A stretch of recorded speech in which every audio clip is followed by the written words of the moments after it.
Querida igreja, a paz do Senhor. Amém.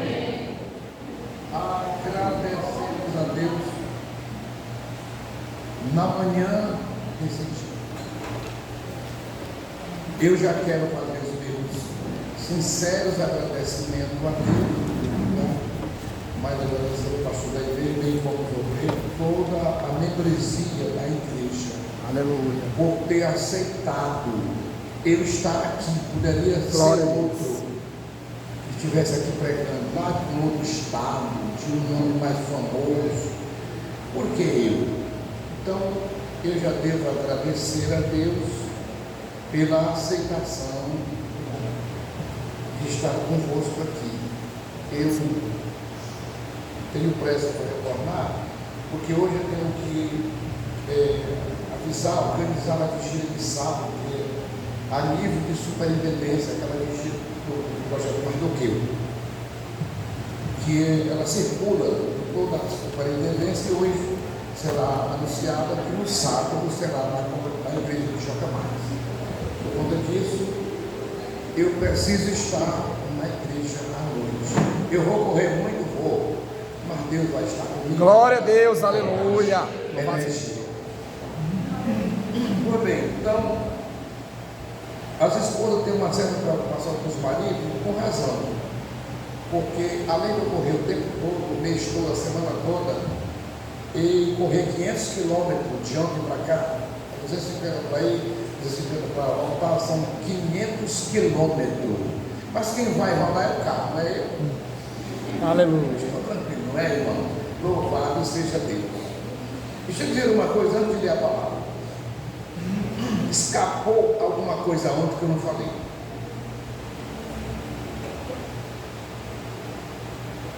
Irmão, meu filho, me desculpa, esse copo é para rei. É os reis que bebem esse copo. Isso é para mim não. Esse copo quem bebe é os reis. Muito bem. Na segunda carta de Paulo aos Coríntios, Paulo diz que foi arrebatado ao paraíso e lá ele ouviu. Ele não disse que viu, ele disse que ouviu palavras inefáveis de que ao homem não é lícito falar. Paulo disse isso. Então o que acontece? Deixa eu dizer para vocês uma coisa. Nem várias vezes, não foi só aquela vez que eu contei, são várias, que por misericórdia o Senhor me pega de repente e me leva lá em cima e depois traz de volta de novo. E lá os meus olhos espirituais viram coisas que eu não digo, porque parece loucura. Nesse arrebatamento de sentido que houve, que eu falei ontem, eu vi coisa que eu não conto. Eu só conto para a família. Sabe por quê? Porque ele tem gente que não acredita. Por isso que Paulo não diz. Parece loucura. Então, não adianta dizer, porque eu não sei quem é que vai acreditar. Tudo bem. Queiram abrir as vossas vidas.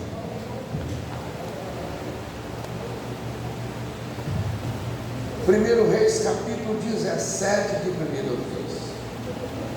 Glória a Deus. Primeiros Reis, capítulo 17. Diz assim a palavra: então Elias o tisbita, dos moradores de Gileade, disse a Acabe: vive o Senhor Deus de Israel, perante cuja face estou, que nestes anos nem orvalho, nem chuva haverá, senão segundo a minha palavra. Depois veio a ele a palavra do Senhor, dizendo: vai-te daqui, vira-te para o oriente, e esconde-te junto ao ribeiro de Querite, que está diante do Jordão. E há de ser que beberá do ribeiro, e eu tenho ordenado os povos que ali te sustentem. Foi, pois, e fez conforme a palavra do Senhor, porque foi e habitou junto ao ribeiro de Querite, que está diante do Jordão, e os corvos lhe trazia pão e carne pela manhã, como também pão e carne à noite.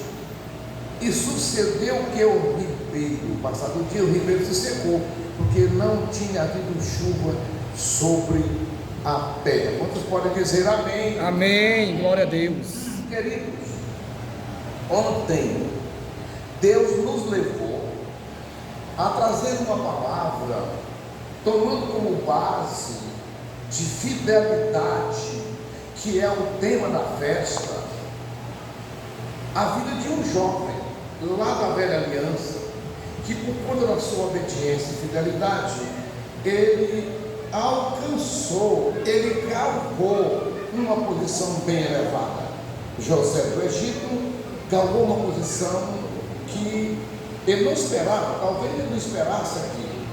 Hoje, agora, pela manhã, vamos falar da vida de um outro homem lá na velha aliança, que por conta da sua fidelidade, que por conta da sua obediência, ele também galgou uma posição mais espantosa e mais excelente, ou seja, uma posição singular que Elias galgou. Deixa eu dizer logo, Elias não podia morrer. Elias nasceu e não podia morrer. E no final, quem sabe, a gente pode dizer por que Elias não podia morrer. Agora veja, a vida de Elias é parecida com a vida da igreja. Se você observar o trajeto de Elias, o sofrimento de Elias, a vida dele dá uma aparência da vida da igreja aqui na terra. E de princípio aparece o tisbita. Por que o tisbita? Porque era de Tisbé, aí ele ganhou de tisbita. Morador da região de Gileade. Gileade era uma área que ficava na Transjordânia. Por que Transjordânia? Porque era na linha reta do Rio Jordão. Havia essa terra Transjordânia. E de lá aparece um homem que ninguém conhecia. Olha, começou a aparecer com a igreja. A igreja surgiu de um grupo de pessoas que ninguém dava valor. Esse povo, o gentio, era desprezado, para lá, esquecido. Daí surge a igreja, parecido com a vida de Elias.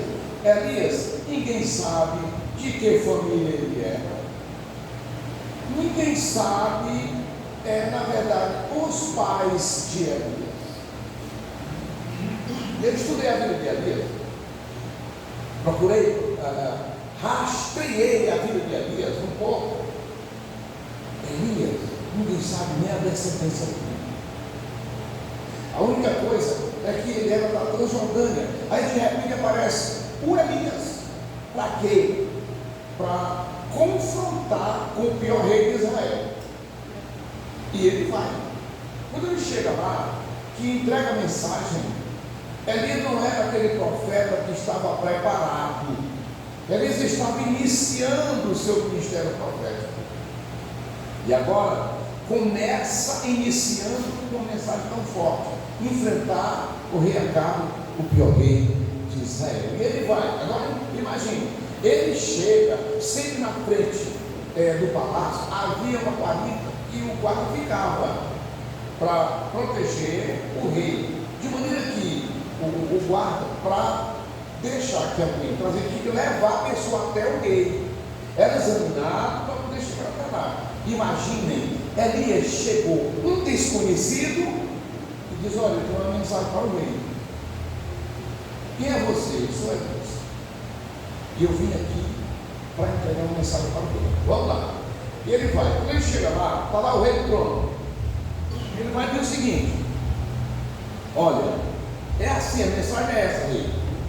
Nestes anos, nem chuva, nem orvalhos acontecerá, não vai ter, segundo a minha palavra. Não foi forte? Segundo a minha palavra, não vai chover, nem orvalho vai ter. Aí o rei olha para ele e diz assim: Deus de Israel, cuja presença eu estou aqui. Aí ele disse para ele, a mensagem vai embora. Sabe o que o rei considerou ele? É um louco. Isso é um doido. Oh, leva esse rapaz, leva, pega ele, pode levar. Pronto, acabou a conversa. O texto diz assim: depois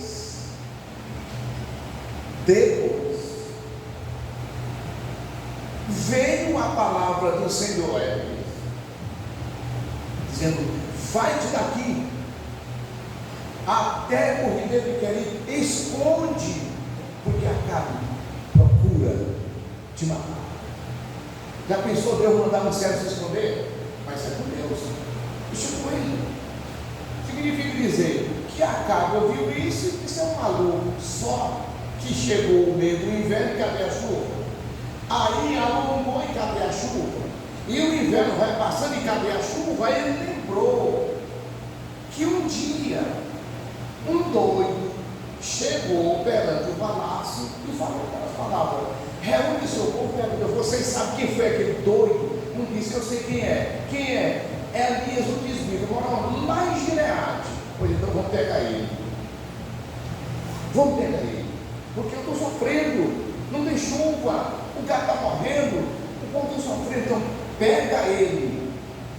O texto diz que não ficou nenhuma terra que eles não procurassem Elias. A coisa era tão séria que quando alguém, o mensageiro chegava a procurar Elias, dizia assim: Elias está aqui nesse país? Não está.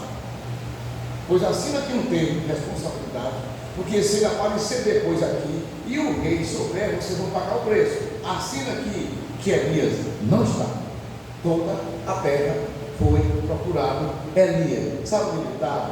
Lá em Querite, perto do rei, vizinho do rei, quase no quintal do rei, escondido, comendo à custa dos urubus. Novamente aparece aqui um homem sofrido. Novamente aparece aqui um servo na fornalha das aflições. Irmãos, quem quiser servir bem, não escolhe lugar para servir, é aonde o Senhor mandar. Glória a Deus, aleluia, louvado seja Deus. Ou com bonança ou sem bonança, imagina eles abandonam a família e vai para o ribeiro de Querite comer à custa dos urubus. Até o ponto que eu sei, na história, o urubu pega carne para comer e não para levar para ninguém. Só que quando Deus está na história, acontece. Aleluia. Os urubus até brigam uns com os outros, porque quando ele quer pegar o alimento dele lá, que o outro quer, ele briga. Significa dizer que ele não vai levar carne para ninguém, ele come. Mas o negócio aqui era de Deus. Ele pegava a carne e levava pela manhã pão e carne para Elias. Agora, não me pergunte onde ele achou esse pão e carne, eu não sei. Eu só sei que ele levava. E Elias comia. Significa dizer também que o vaso, o servo, não pode ter orgulho. Quem serve a Deus não pode ter orgulho, porque comer carne trazendo Deus do urubus não pode ter orgulho. Elias comeu. Pensou. Uma outra coisa que a gente dá para entender: Elias estava tão pertinho de Acabe que Deus não permitiu ninguém levar comida para ele. Ser humano. Sabe por quê? Porque alguém podia vazar: olha, não fala para ninguém, eu estou levando comida para o Elias. Ele está lá no ribeiro de Querite. Não fala para ninguém. É mesmo dizer assim: fala. Não é assim? Tu não fala para ninguém. Olha, eu vou te dizer, alguém me diz, mas tu não fala para ninguém. Elias, cabia aqui no ribeiro de Querite. Olha, mas tu não fala para ninguém. Olha, tu também não fala para ninguém. Tu não fala para ninguém, tu não fala para ninguém. Daqui a pouco todo mundo já sabia. Aí Deus, que é sábio, mandou o urubu não fala. Está entendendo o mistério? Glória a Deus, aleluia. Louvado seja Deus. Mandou o urubu e o urubu não fala. Mas porque o ribeiro de Querite significa dizer, Elias estava fazendo cortado do tamanho certo. Quer dizer, cortado ou preparado do tamanho certo, medida certa. Não reclame o que está passando, o que você está passando. Você está passando um momento difícil? Tá. Você está sendo cortado do tamanho certo. Aleluia. Uma obra está te aguardando. Glória a Deus. Tem uma obra já te aguardando, mas tu precisa ser cortado os 4 lados do tamanho certo. Glória a Deus. Nem que vá comer da pelo urubu, mas vai. Vai. Tudo bem. Só, irmãos, que o ribeiro secou. Quando o ribeiro secou, Elias se preocupou e com razão. Mas veio o Senhor dizer: Elias, sai, vai para Sarepta. Eu já ordenei uma viúva para te sustentar. Elias sai e vai para Sarepta. Talvez pensando que a viúva era rica. Não é o que a mente humana aguarda, só que a viúva era pobre. E o mais sério, o que tinha era um pouquinho de farinha e um pouquinho de azeite e um filho único. E quando Elias se aproxima para pedir alimentação, ele diz: só tem isso aqui, nós vamos comer e morrer. Porque ele não sabe como tem chuva em Israel. Ele disse: não, espera aí. O homem de Deus sempre tem uma palavra. Aleluia. Volte lá, faça um bolo pequeno, não faz de tudo não, deixa o resto. Faz um bolo pequeno, primeiro para mim. Aí depois tu faz para ti e o teu filho. Fica sabendo que o azeite não vai acabar e nem a farinha até que dê chuva em Israel. Glória a Deus. Aleluia. Fica sabendo. É na circunstância da vida que tem milagre. Não é na hora do churrasco, não. Não é na hora do churrasco, não, irmão. Na hora do churrasco é refrigerante, é suco, é coisa boa, é sorriso, é um abraço, tudo bem, é comida. Não é na hora do churrasco, é na hora da escassez. Aleluia, Jesus. Glória a Deus. É uma Deus. aflição que tem milagre. Glória a Deus. Aleluia. Louvado seja Deus. Aí o texto diz: chegou o período que Elias se apresentar na casa. E ele foi. Resumindo aqui, Elias se apresenta a Acabe. Quando Elias se apresenta a Acabe diz assim: tu já apareceu perturbador de Israel. Ele disse: eu não. Mas tu tem perturbado a Israel, Deus de Israel. Sabe por quê? Porque a tua idolatria tem perturbado. Eu não.